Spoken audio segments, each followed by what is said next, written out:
Welcome to our latest bungalow project. Today, we discuss the crucial roof shuttering and steel reinforcement installation stage. Shuttering, made of wood, serves as a temporary mold for the wet concrete.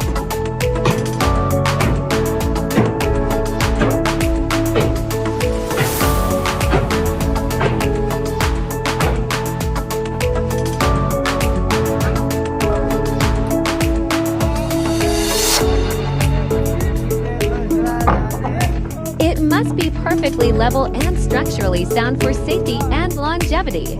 Meanwhile, workers place steel reinforcement, the backbone of the roof slab, in a rigid grid according to design.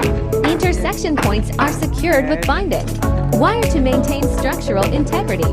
During the concrete pour, quality assurance ensures proper spacing and pitch of main and distribution bars. Cover blocks are used to ensure rebar distance from the bottom of the formwork, protecting it from corrosion and ensuring longevity. Work continues under the open sky, showcasing the hard work of our civil construction team. After shuttering verification and steel installation, the final step is concrete pour, which is on schedule thanks to solid groundwork and preparations.